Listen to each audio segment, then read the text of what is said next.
Welcome to the Create What You Speak podcast. My name is Freemont and I'm your host. This week, I want to start out the show with a question. And that question is, what is happiness worth to you?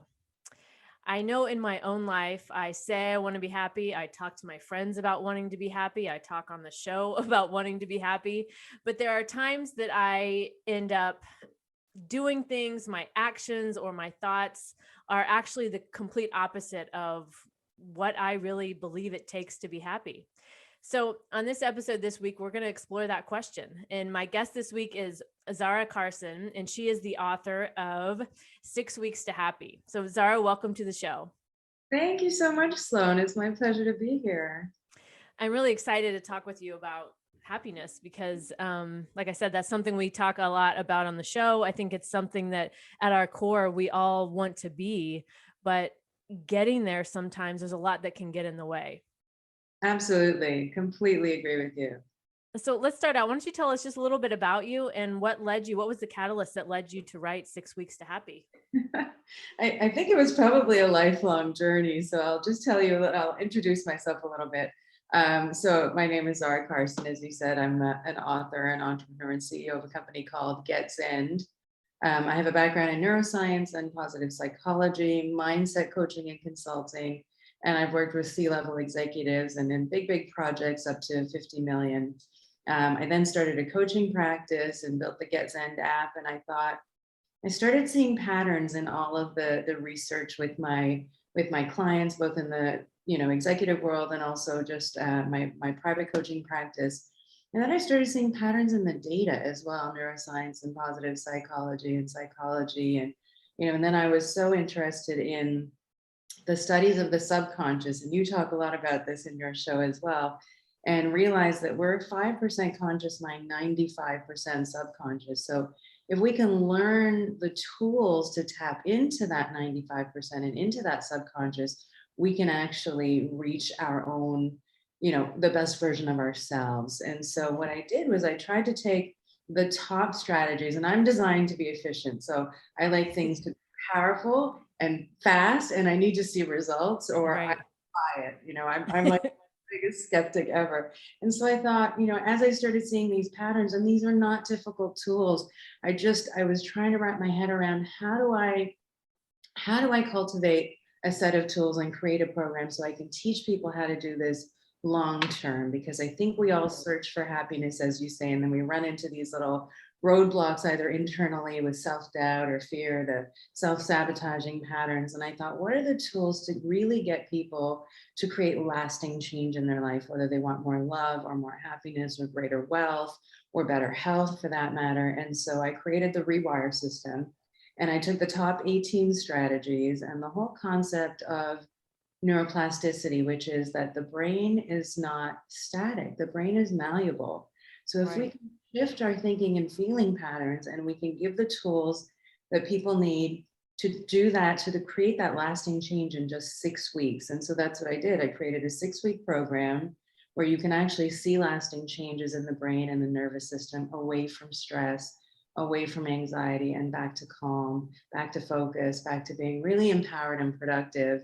And so that's what I'm here to share with you all today. So that whole system is covered in the book, 6 Weeks to Happy. And I'm excited to be here and to talk about that today. Awesome. Well, that's amazing. And there's so much in that intro that you said about your background, what you learned. I really like how you talked about patterns in the data. I'm a data person as well. I've been in IT for a long time. And so patterns, data doesn't lie, right? If it's interpreted as the way it was set up to be, it doesn't lie. And so being able to find those patterns. And then really one of the key things you said there was the brain is malleable. We can change the thoughts. That's the basis of this show, right? That's how I changed my life 5 years ago. I changed my thoughts. And as simple as that statement is, there's so much that goes into that, right? And so when we talk about happiness, let's start out, maybe what does happiness mean to you? I know that might seem like maybe a generic question, but it really at the heart of what we're talking about is happiness. So what does that mean to you? Well, it's actually a great question, and it's much more complex than you would think. I mean, you can't just wake up and say, what happiness is to me is living on the beach and getting to do yoga every day. It's not that simple. There's Right. so many layers to it. And I think for most people, it escapes them because it feels like this elusive state of being. Yeah. So for me, what happiness is, it incorporates physical well-being. We need to feel healthy and strong in our bodies so that we can get through our day and through our life. But also, I think it encompasses a peaceful, calm state of being where you really, you have this deep inner knowing, that this certainty that you are capable and deserving of all of the love and wealth and abundance and connection and, all of those beautiful experiences that you're deserving of. For me, happiness also includes giving back in some way. So connecting my purpose, and obviously this work is, with the purest intention, honestly, is really just to help people find that long lasting peace, find how to break through their own barriers. So for me, this Right. is be on my soul mission or on my purpose. So incorporating that into your life and realizing that there's an interconnectedness to all things. And if we all work together, not only are we personally happier and find that long lasting peace and connection that we seek, but we're also connected to this earth and to each other. And we get to look after each other on a whole different level if we have that deep understanding. So, cultivating that feeling, and, it includes resetting, because we evolved to be good at survival, and survival is very Right. fear based. Yes. Talk a little bit about that, as we go in further into the discussion. But in this discussion of happiness, is how to program away from fear. So there are no more barriers to your success. There are no more barriers to love and connection. There are no more barriers to health, wealth, and happiness, and to that, that freedom from worry, and that freedom of time, and that freedom of energy, and that peace of mind that we all want to cultivate. So for me, if I just wrap it up, happiness includes, you know, a state of physical well-being where we feel like we're really thriving, we feel vibrant and energized every single day. But it's being in that headspace, you can call it the state of flow, but it's being in that headspace where we get to consciously think and feel what we want versus what's been driving us for so long. And that's a much more powerful place to live from.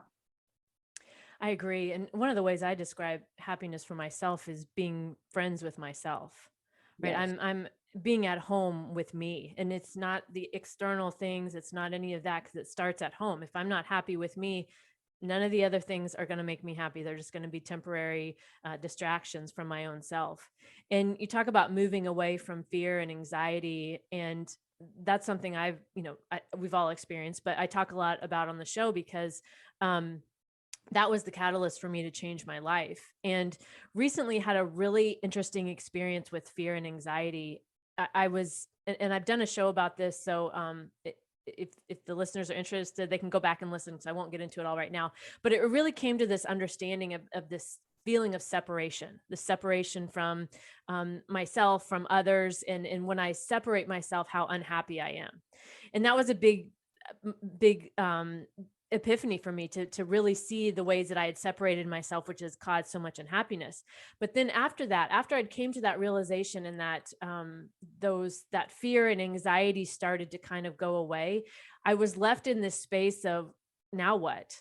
I'm so used to my thoughts and my mind and my energy being occupied with all this fear and energy, or with this fear and anxiety. So then it was like, now what? Right. And I kind of had a moment of panic, because I was like, but I don't want to go back to the fear and anxiety. Right. I feel good. Like I want to stay in this space. So can you talk a little bit about that, because sometimes it feels like we're chasing this happiness, right? We're trailing on the tail of it. That's how I feel, at least, maybe how I would describe it. So can you talk a little bit about that, about those feelings of chasing, and then also maybe how we can think differently, or do things differently to actually hold on to it? Sure. Well, I mean, great conversation and great question. I love this topic so much, and I love what you do because, this is your wheelhouse, and this is also the particular area of fascination for me. So, what is it that stops us? Why is happiness so hard to find? And what I came to realize is, like I said at the start, we evolved to be good at survival. So what that means is we have a built-in negativity bias, which means we're on high alert for danger. Now, in the past, living in the caves or in the bush or whatever, that served us well. So we had a fight or flight response that would get activated whenever we were in a moment of danger. Let's say predator chasing us, and that fight or flight response acts like a gas pedal and it gives us this rush of adrenaline so that we can flee to safety. Now, back then, our brains would signal our bodies and say, okay, there's no more threat. It's okay to go back to calm. Well, in today's day and age, we've forgotten, I think, that we have that natural ability to get back to calm and to reset our brain and central nervous system, and so that we can think and focus and be productive. And so we sort of, over time, we've unknowingly strengthened our stress response, almost like a muscle at the gym. And we've forgotten, like, this calm muscle, it's just atrophied because we've forgotten we have a natural ability to do that. Anyone that studies medicine will understand. So your fight or flight response is run by your sympathetic nervous system. Your parasympathetic is the one that calms you down.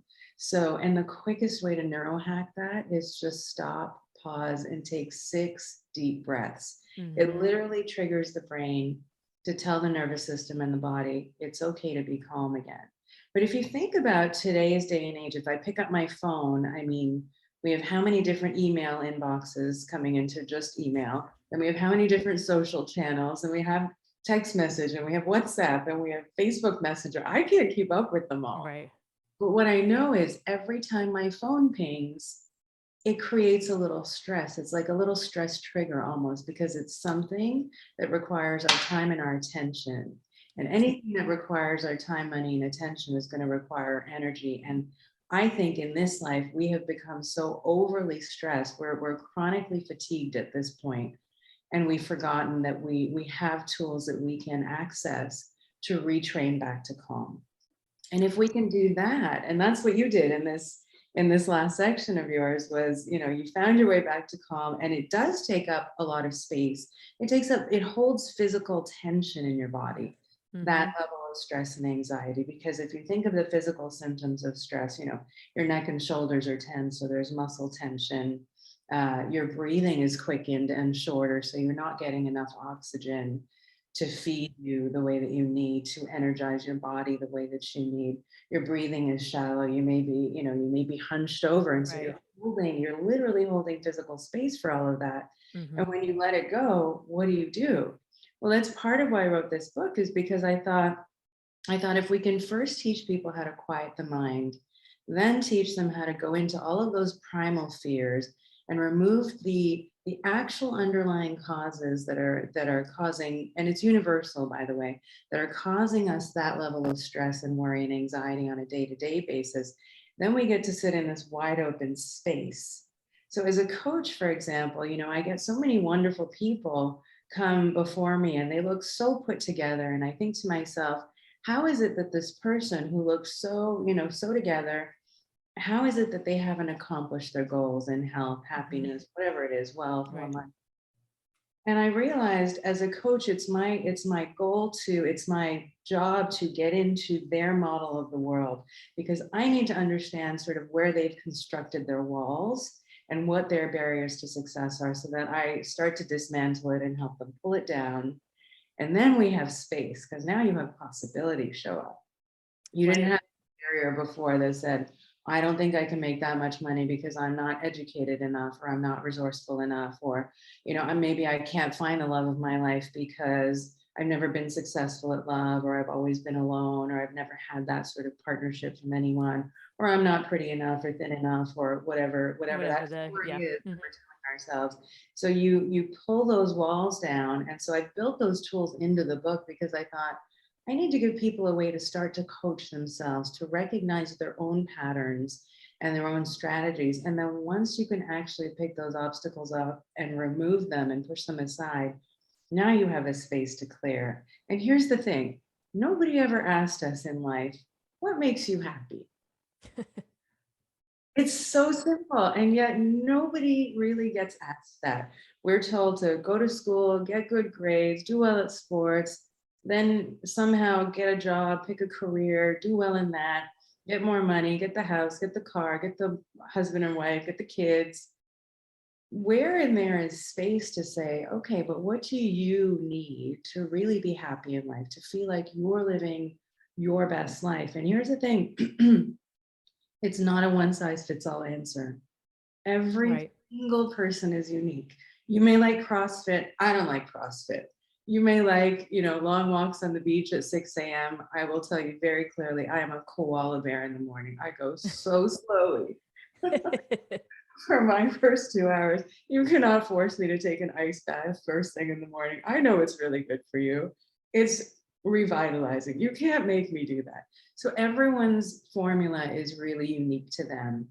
So you have to figure out how to define your needs. So I've sort of put together an exercise that really breaks down the life wheel. So what do you need in terms of physical health and your environment? What do you need your home to look like? To really help people dissect this for themselves so they can start asking those real questions. What do I need? Like if you could quantify it, in hours or in events per week, how much do you need? Are you very social? Maybe your spouse is not. So how do you negotiate that time so you're both getting what you need, so that your batteries are recharged, so that you feel your best? Because it's very difficult to give anything to your life, to your partner, to your kids when you're on empty, Right. Yeah. right? And I think with this, what we were talking about with the negative thoughts and how that feels in your body, the mental energy it takes I always felt like the mental energy it took to fight myself, right? Because I was constantly having a battle in my mind of you can't have this, but I want this, and all the thoughts that come with it. The amount of mental space that's taken up there is massive, and I think that's sometimes we don't maybe realize that. I didn't until I had this recent event where I was like, wait a minute, I have a calmness about me. I have this openness. And you talked about that, opening up the space for the new perspective and having that different perspective. When we stop those mental battles with ourselves, then we have room for those new perspectives. Right. And I have a sign in my living room that says, in this moment, there is infinite possibility. I have it up to big, really big in my living room to remind myself of, just because I think it doesn't mean it's true. Just because I have this limited perspective right now doesn't make it so. And we're not our thoughts. We have thoughts, they can come and go, but we don't have to latch onto them and own them and believe them. And I think when we talk about happiness, like you mentioned, we're not often asked that. If we are, it's maybe an afterthought. It's in passing. It's maybe in a yoga class we do maybe, once a week, and we have a teacher who's asked us that question, right? But having the now I think it's so necessary with where everyone is in the world, right? With everything that we've experienced, it's like it's time to look at that, and we can't take no for an answer. We can't keep doing this to ourselves of treating happiness as an afterthought. And we also, I think you touched on, everyone's definition or what they need to be happy is unique. We Mhm. have to stop thinking that everybody it's a one size fits all, and that it has to be the same for everybody. We have to start opening up to the fact that it's okay if you don't want to get up early and do right, but I maybe do, right? Well, I don't, but just in the example, but you know what I mean? I think that there was so much, for so many years we're taught this uniform concept of what it means to be happy, and fit into that, or there's something wrong with you, right? But that's not the case. And it's I think these having these conversations about this are so important to start breaking your own mind with that programming we've been up with. It no longer works. You're absolutely right. You're absolutely right. And I think, one of the things that's really important to note is, our very nature, because we have this built-in survival mechanism, our very nature, it's built for survival. It's not actually built for happiness or success. So Right. sometimes our very nature actually works counter to what we're trying to create in our lives, whether that's, a state of overall happiness and well-being, or to create wealth and success in our lives. So what are the tools you need to sort of dismantle that and to move beyond? And you're right, it does take so much energy to fight that. Yes. So, I think of it as the four bodies. So we have a spiritual body, a mental, emotional, and a physical body. And most people I think most people think of health as our physical well-being. You know, how are you doing? Are you in the best shape of your life? You know, what are your fitness goals? But I think the physical body is, yes, it is the physical body. It runs the organs, it runs the brain. It, you know, helps us with all of the background stuff, the breathing that we need and all of that. Right. But it's also a really great indicator for how we're doing in the other areas. So I'll describe the four bodies to you like this. The spiritual body, it doesn't matter what your faith is or what your spiritual beliefs are. The spiritual body is really our connection to energy or source or the Right. universal consciousness, if you will. And so energy sort of trickles down from your energetic body. And if you're starting your day off feeling peaceful, then that flows really nicely through, and it'll first enter your mental body. So your mental body is, you know, it's your thoughts, right? It's Right. your, this is your decision making, your critical thinking, and you know, it's where you choose what you want to do and how you want to accomplish things in your life. And so that's where you set your goals in your mental body, your thinking mind. And energy flows from the mental body and it hits the emotional body, and the emotional body is what houses, you know, how you're feeling in the moment, sure, but also all of your past negative experience, whether or not you've succeeded or failed at things. And so when it hits the emotional body, let's say you've got a new challenge going on in your life and you're thinking, how do I approach this and how do I accomplish this successfully? Well, once it hits your emotional body, the brain actually says, have I done this before? And if I did, was I successful? Okay, let's Right. take that path. It's the path of least resistance. But if you've tried and stopped, or tried and failed, or tried and been challenged and slowed down, all forms of not getting it, the brain says, "Oh, that's the path of least resistance. So let's trigger those thoughts and feelings." And so now we're tapping into, you know, that 5% conscious mind, 95% subconscious mind. We're Right. tapping into all of those fears and self doubts and self-sabotaging strategies that live in the emotional body and are stored as memory. So those get triggered and you start this new venture. Let's say you want to start a business and it says, oh, you know, we've tried this before. I'm not sure I have what it takes to accomplish this or to reach that Right. next financial milestone, or, you know, I don't think I have the resources to get there. And so the emotional body stops us, slows us down. And once we reach the physical body, that's where we get to take action. We're already stopped. Right. If you can find the tools to harmonize all four bodies, then you actually have the goal setter and the goal getter working together. And you can actually get to the end state, which I mean, I'm just fascinated by this whole topic. So that's what I explore and constantly research, and I've poured all of that into the book. So I'm super excited. It's so powerful when you finally get to move that fear away. Yeah. Like you just had that moment of standing in this clear, wide open space and saying, okay, what do I want to create now?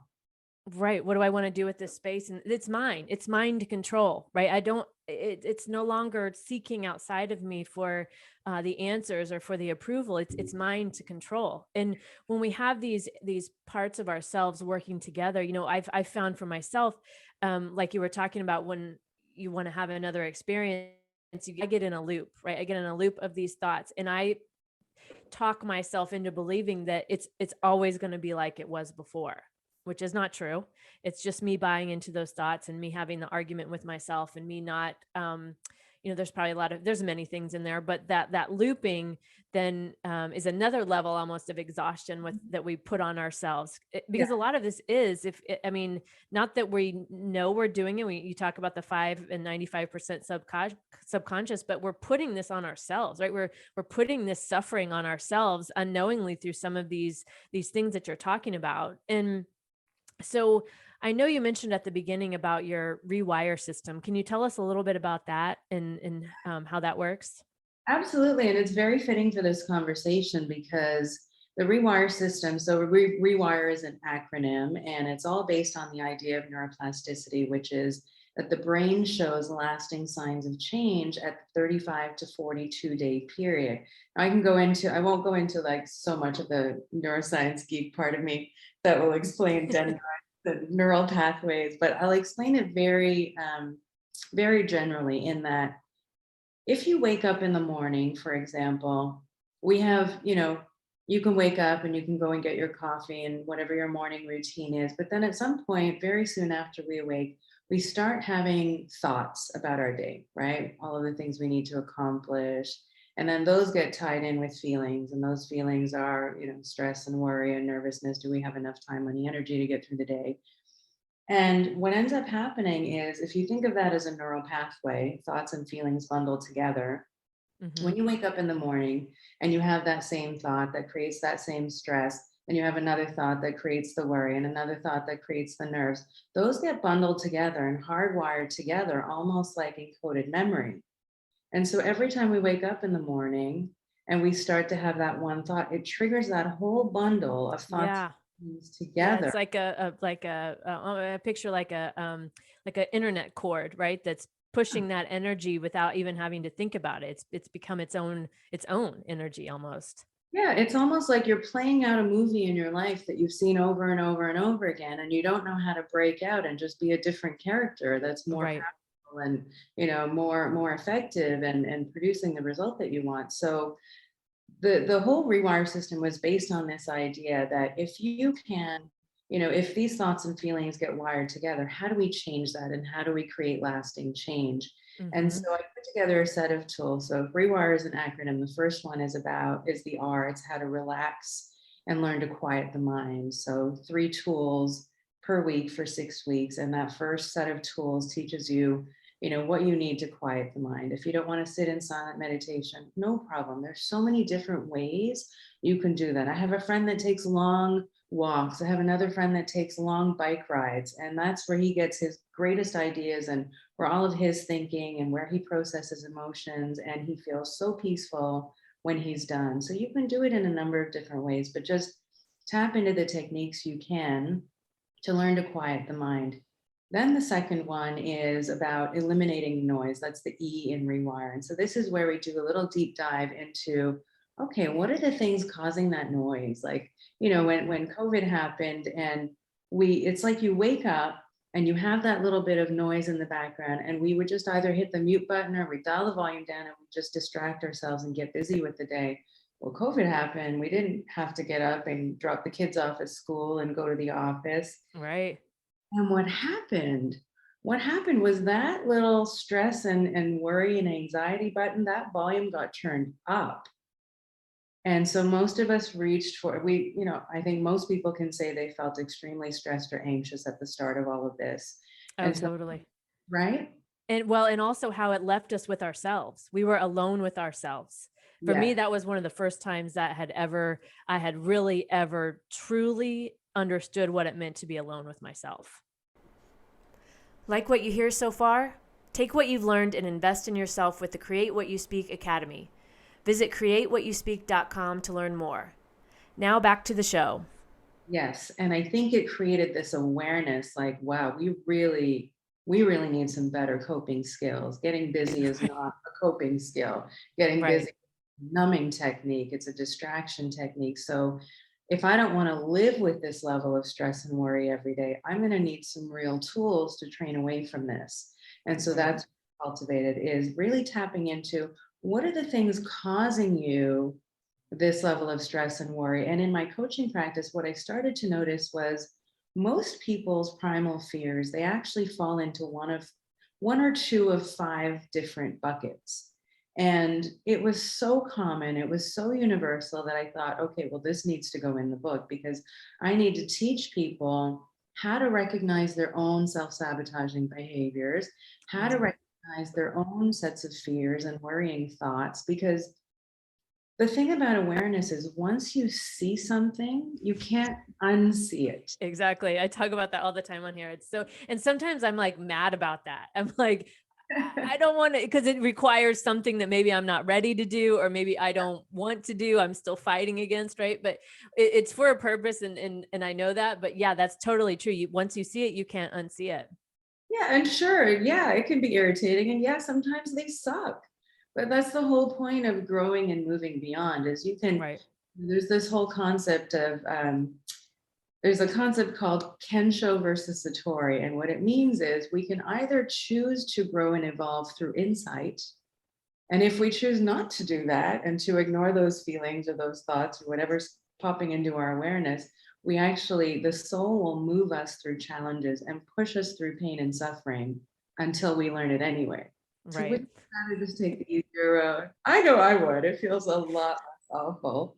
I know. I learned that the hard way. I started to notice that pattern many years ago when I started my journey. And I'm like, I don't want to face this, yet here I am having to face it. And it almost feels worse than if I would have just faced it to begin with. Exactly, exactly. And we all, I mean, I'm sure everyone listening can go back into their life and think of one moment where they knew better and they did it anyway, and it ended up biting them meat, you know what. And Right.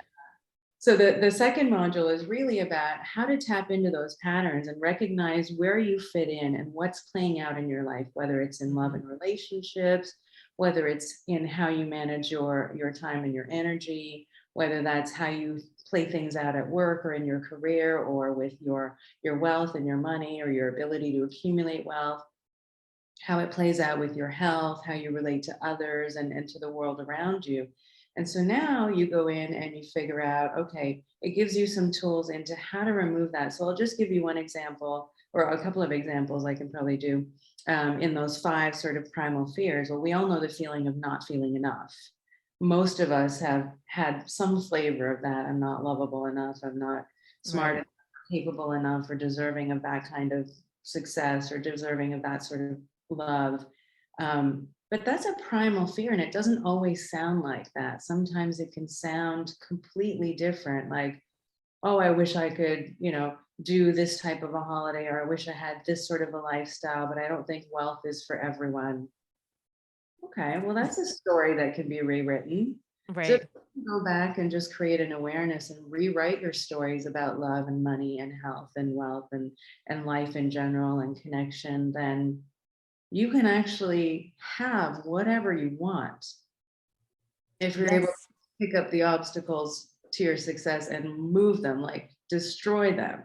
And so that second module is really about eliminating the noise and tapping into those fears. And then the W is, what do you need? So I talked a little bit earlier about nobody really asks you, what do you need to be happy? So it's Right. a whole series of exercises to take you deeper into your life to dissect what do you need to feel like you're living your most vibrant life so that you wake up feeling excited about the day ahead, so that you're living a life of adventure and passion and purpose, if that's what interests you. If what interests you is small and nature and stability, build that, but don't live somebody else's dream. Figure out what it Right. is you, what's going to make you feel lit up and what's going to make you feel most alive, and then build your life around that. You'd be surprised to find how many people are just going on autopilot with the same old thoughts and feelings, living a life they think they should be living, and it's brought them no closer to happiness. Right.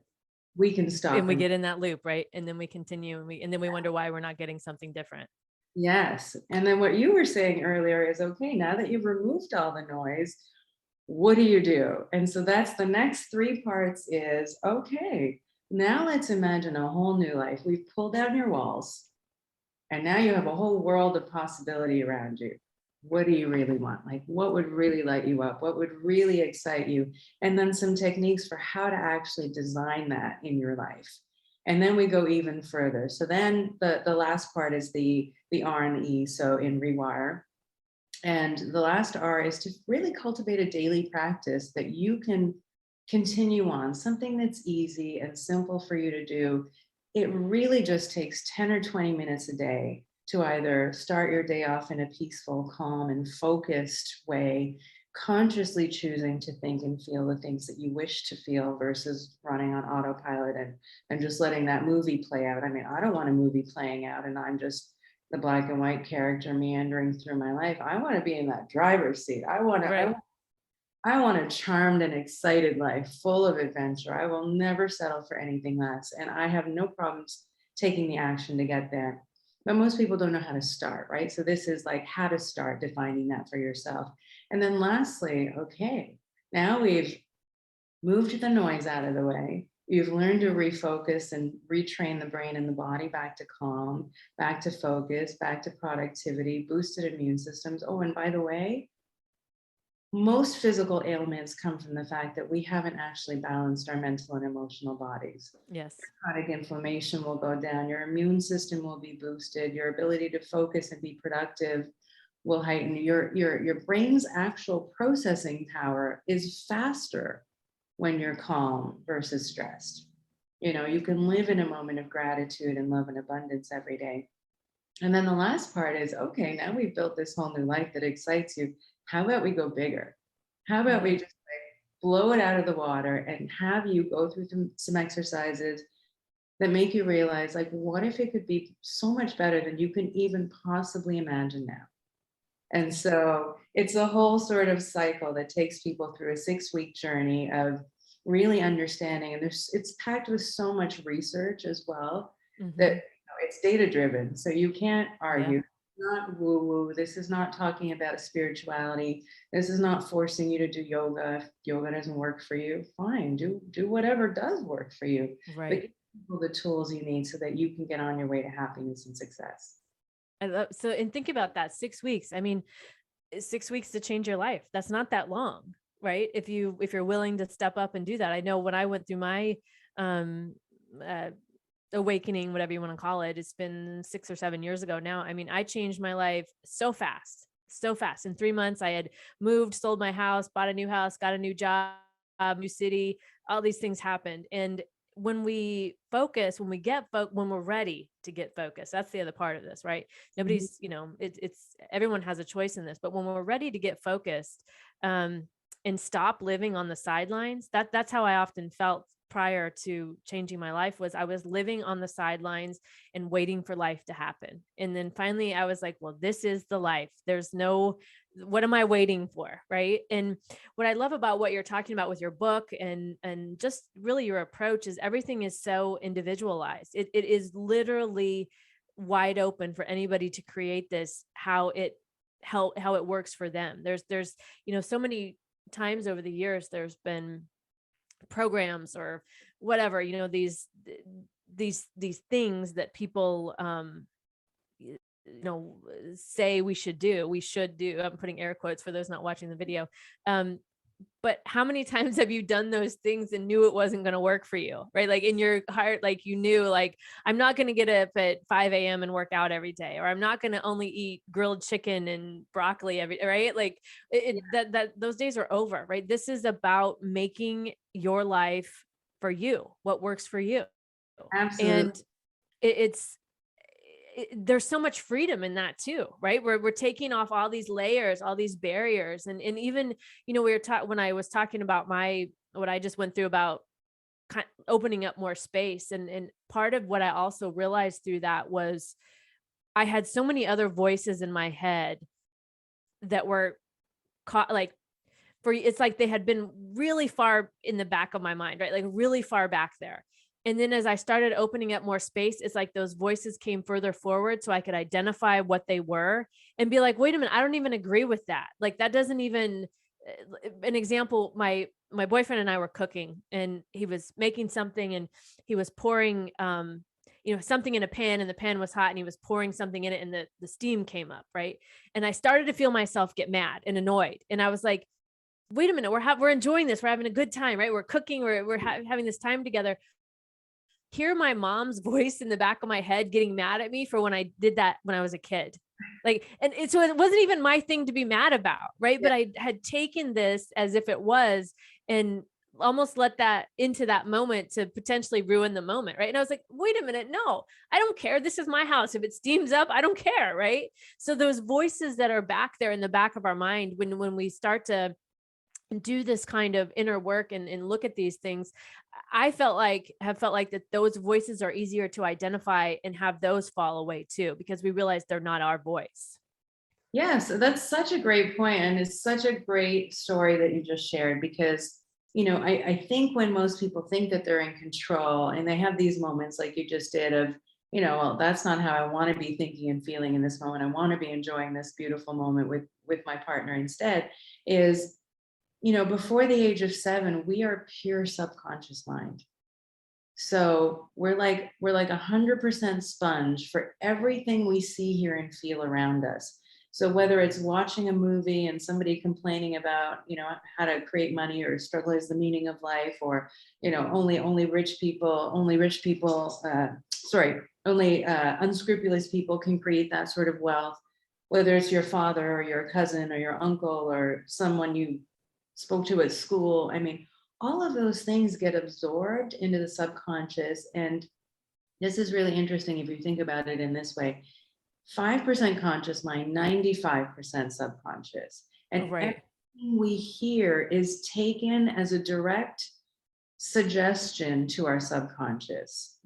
That whole idea of, some illnesses are hereditary. And so if someone's saying you might have this condition, you can actually manifest that for yourself. If you then Yes. tell yourself the story, I'm healthy and healing in every moment, your body can do a completely different thing because our mind body connection is more powerful than I think we've even scratched the surface of. So Yes. if you think about all of these fears and all of all of that inner dialogue and all of those stories and thoughts and worrying feelings that show up in our lives, they all actually got programmed long before we could even understand that we were doing that. So if you can unpack that and realize it's not memory. We have 2 million bits per second of data coming at us any second, and the brain is only consciously able to process 134 bits. 134 bits out of 2 million. So what happens to the rest? Right.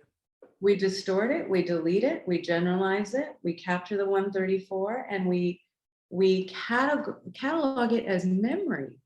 But it's not actually memory. It can't possibly be 100% accurate if we've just erased over 1 million bits of information. Right.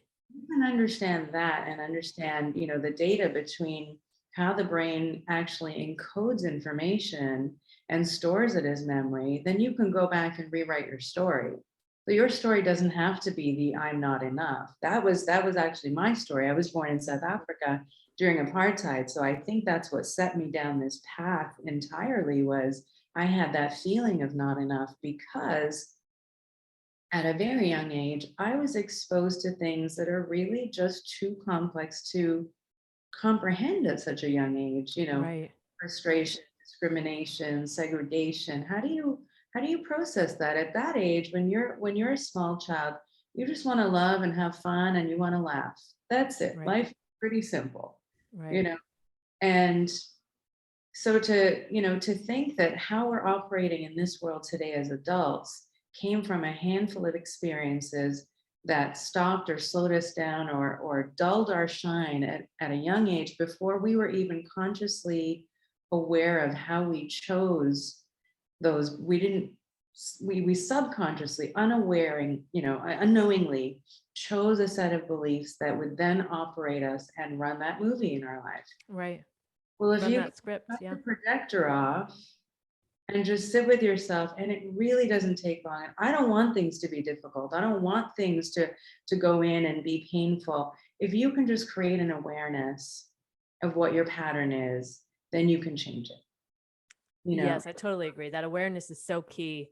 And I know we're coming up on time too, and this is going really fast because this is just such a great conversation. But I wanted to touch on just a couple more things before we wrap up. So when we talk about that subconscious, and it's our brain is 5% awareness, and then the 95% subconscious.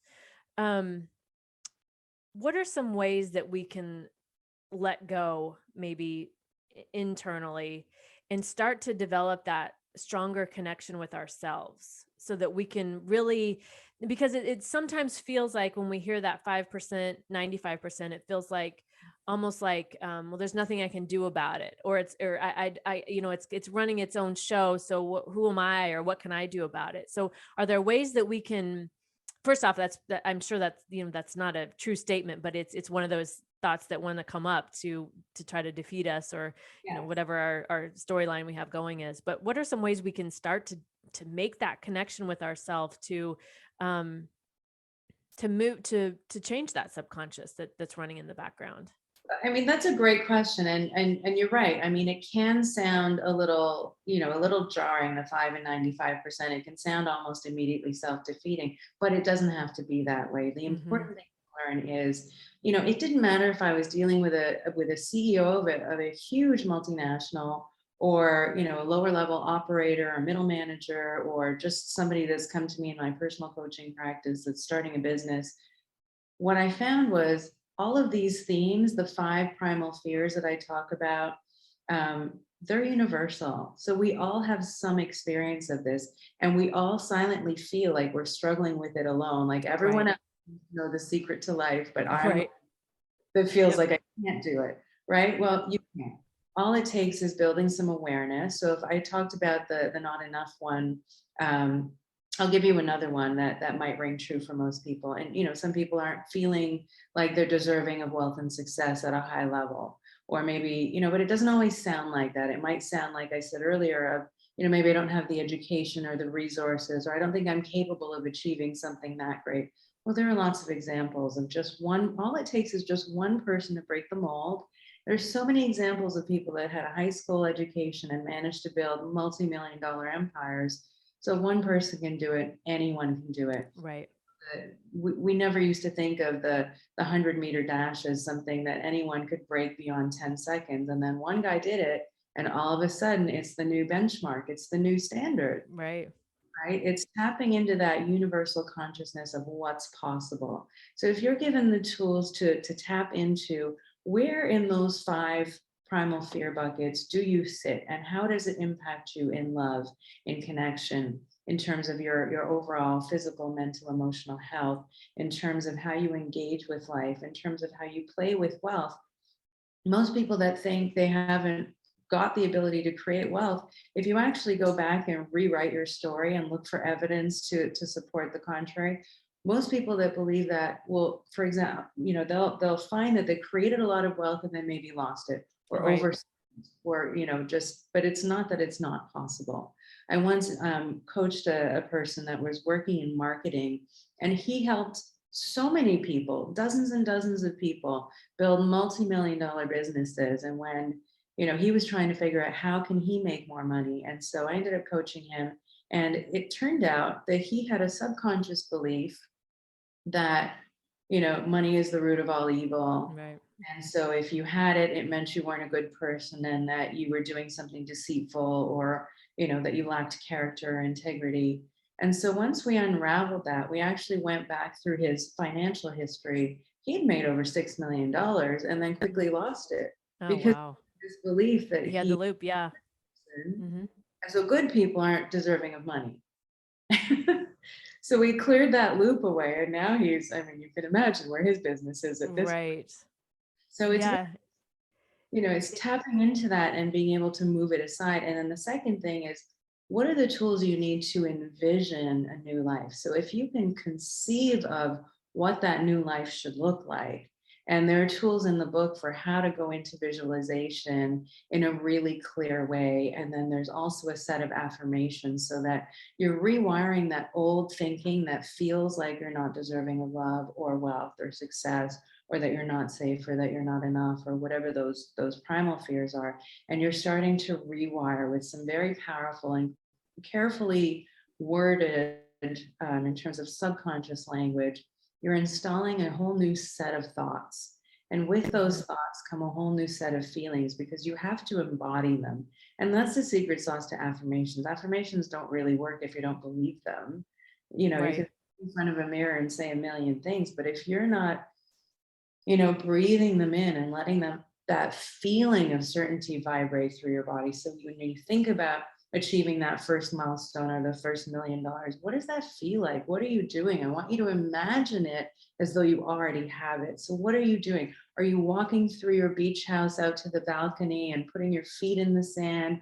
Are you turning the engine over in your brand new luxury car? Are you picking up your kids from school and hitting the airport to take them on a glorious vacation? Like, what are those really clear moments to get you in the headspace, but powerfully in the mindset of creating what you want to achieve in your life? Because you cannot be grateful and deserving and, feeling loved and feeling stressed at the same time. Right.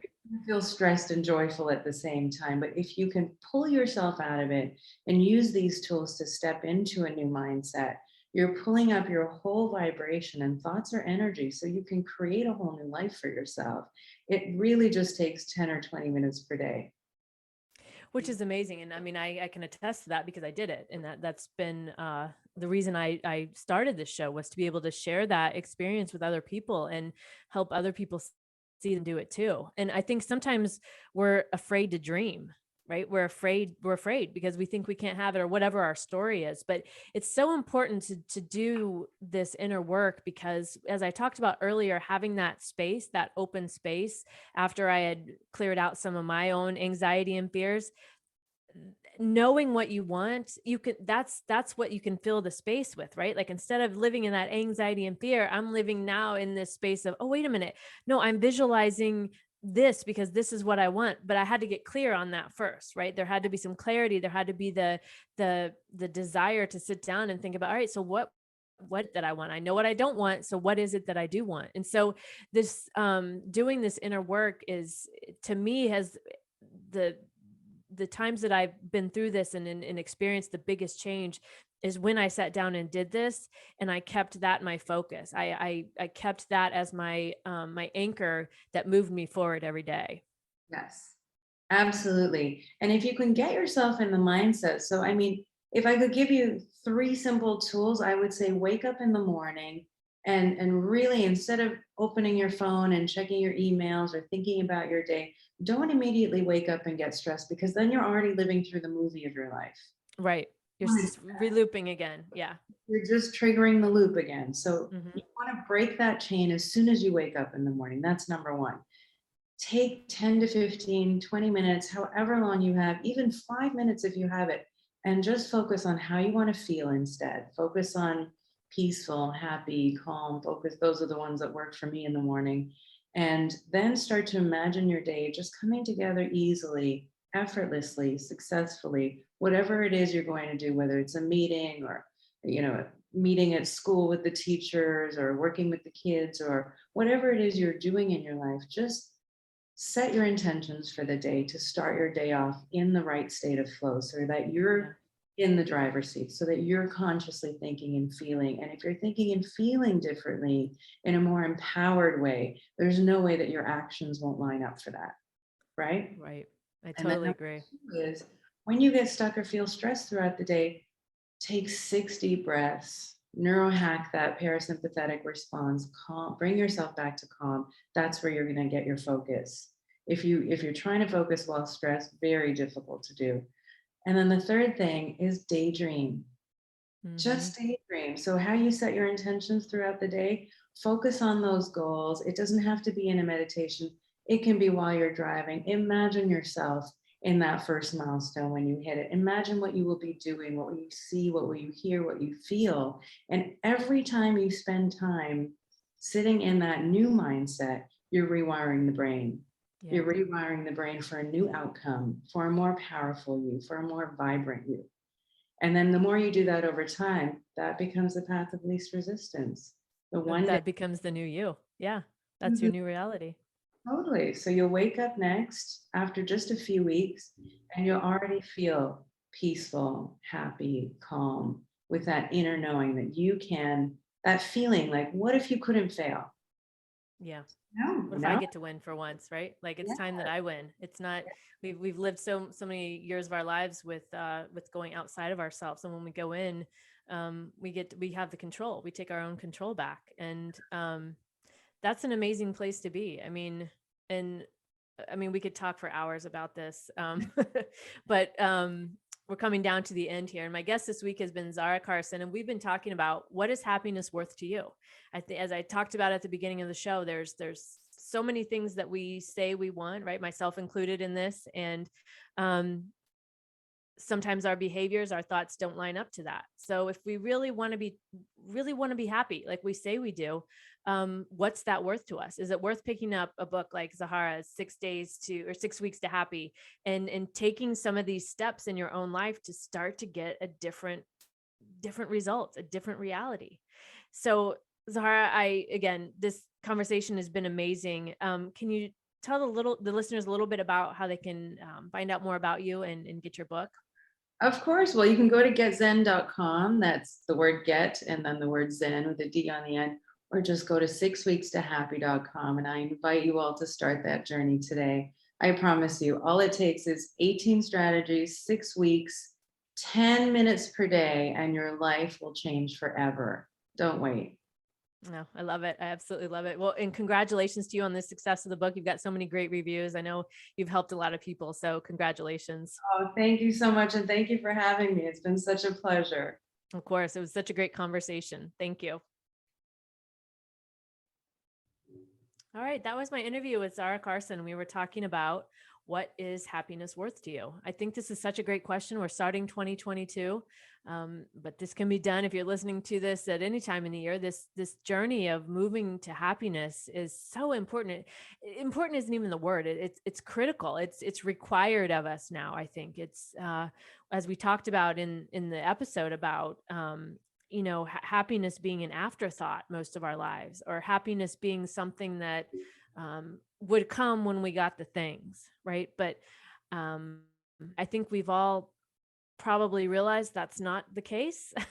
That happiness doesn't come with the things. Happiness starts within, with ourselves. And like I talked about, having that, being friends with yourself, being able to be at home with yourself and within yourself, and being able to rest there without the anxiety and the fear. And so I hope you found this episode as powerful as I did to talk to Zahar about. I think it's happiness is like I said, it's a requirement going forward. So thanks for listening this week. And if you'd like to learn more about me, you can visit my website, sloanefremont.com. You can sign up on the right-hand side where you can get access to my newsletter. And every time I have a new podcast episode, you'll be notified.